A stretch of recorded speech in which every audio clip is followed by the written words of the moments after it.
Ça c'est de l'unboxing. Un bon gros carton pour un petit smartphone. Enfin un grand smartphone. Salut à tous, j'espère que vous allez bien. Aujourd'hui, on va faire l'unboxing du nouveau OnePlus 8 Pro. C'est parti.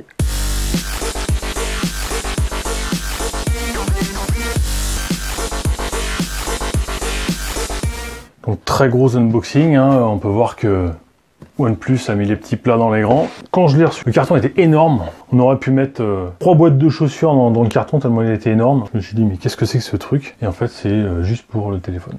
Donc on va l'ouvrir. Toc, toc. Super, le slogan. Très très belle présentation, hein. La boîte et tout, franchement magnifique. 999 € le smartphone, hein, donc bon, ils peuvent faire un effort, j'ai envie de dire. Mais bon, ils l'ont fait, contrairement à certains qui ne l'ont pas fait. Donc, le kit piéton OnePlus, qui est donné pour 20 heures d'autonomie. Ah, il y en a plusieurs, il y a deux bumpers. Donc, un couleur cyan, l'autre couleur noire. Ça, c'est cool, ça. Ça, c'est cool, surtout que les officiels OnePlus, ça coûte quasiment 30 €, entre 20 et 30 € l'accessoire. Donc bon, c'est plutôt sympa, puis au moins on peut se servir du smartphone tout de suite, parce que parfois on achète le smartphone et on n'a pas la housse, donc on dit attends, j'attends demain ou après-demain ma livraison, machin. Donc là, on peut l'utiliser tout de suite. Donc ça c'est cool. Et le smartphone, donc grande boîte également. On retrouve un peu le format de la boîte du Oppo, qu'on a testé récemment là, assez longue. Très belle boîte. Tiens, ils nous ont mis une ouverture là. Open. Ah oui, ok, d'accord. Moi qui aime bien ouvrir proprement. C'est raté.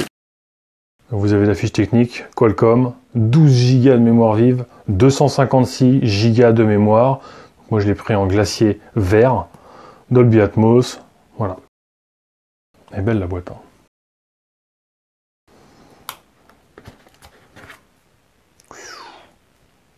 Mais il a l'air sympa de cette couleur-là. Il a l'air sympathique.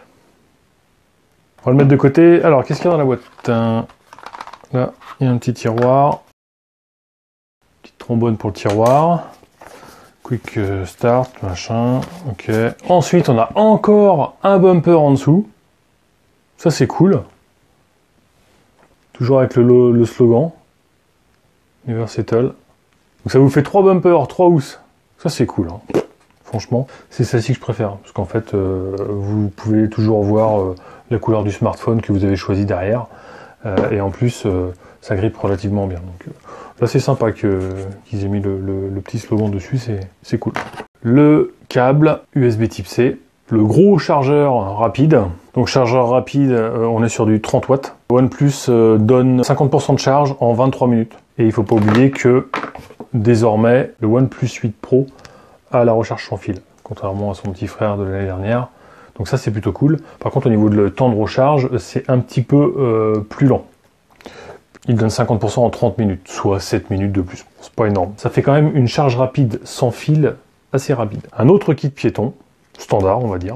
Le pack est vraiment complet. Donc on va l'ouvrir tranquillement. Wow. Il est beau. Il est même magnifique. Honnêtement, il est magnifique. Le bleu, ça tire sur le cyan, sur le bleu selon l'éclairage. Franchement, waouh. Il est superbe. Regardez ça un peu.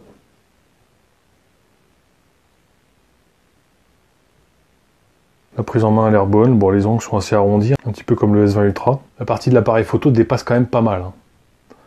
Donc j'espère qu'avec la housse, c'est bien protégé. Ils l'ont bien équipé. On est sur un écran AMOLED. On est sur du 1440 par 3168, donc sur un quad HD. On est en HDR10 et on a un écran de 120 Hz, comme le S20 Ultra. Donc sur celui-ci, on est en 256 Go de stockage avec 12 Go de RAM. Il n'y a pas d'extension de mémoire possible. Au niveau de l'appareil photo, on a un 48 millions de pixels qui ouvre en 1.8 en 25 mm. On a un 8 millions de pixels en téléphoto objectif en 2,4 avec un zoom optique x3. Et on en a un troisième en 48 millions de pixels qui ouvre en 2.2. Donc ça, c'est l'ultra grand angle. Et puis on a un 5 millions de pixels pour capteur de profondeur. Donc au niveau de l'appareil photo selfie, on est en 16 millions de pixels qui ouvre en 2.5. On peut filmer en Full HD en 1080. Le petit haut-parleur en haut, ici, tout discret. Le haut-parleur en bas. La prise USB type C. Le slot pour les cartes SIM en bas. Comme ça, il n'y a rien en haut à part le micro. Le fameux bouton changement de mode significatif hein, sur les OnePlus. Le bouton power en dessous. Et de l'autre côté, le bouton du volume. On a un lecteur sous l'écran et on a une batterie de 4510 mAh. Et tout ça pour la somme modique de 999 €.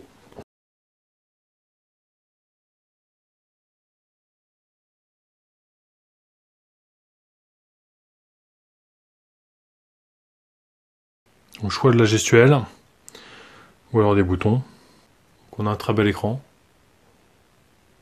Comme ça, a priori, on a de belles couleurs. Bon, on n'a pas une qualité d'écran comme sur le S20 Ultra. N'hésitez pas à nous dire ce que vous en pensez dans les commentaires. Moi, je le trouve très beau, après à voir ce qu'il vaut réellement. Mais sinon, voilà, une bonne prise en main. Le pack, il est super complet. Encore une fois, bon, pour le prix, voilà, mais par rapport à la concurrence, je trouve que c'est plutôt bien d'avoir fourni 3 housses.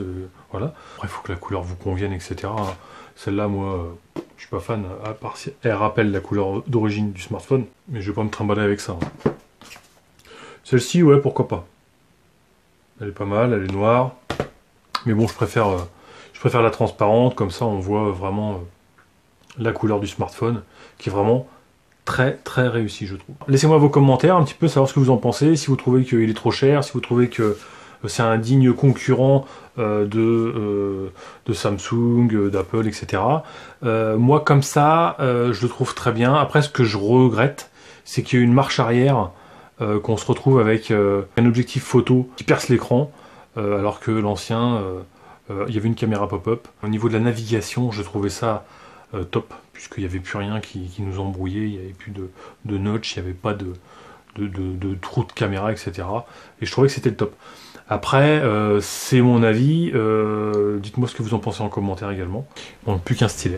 Mais bon, ça c'est mon avis perso. N'hésitez pas à me suivre sur les réseaux également, Instagram, Facebook, Twitter. On se retrouve prochainement pour la vidéo du test de celui-ci, puis on fera peut-être un comparatif aussi avec le S20 Ultra. Allez, ciao.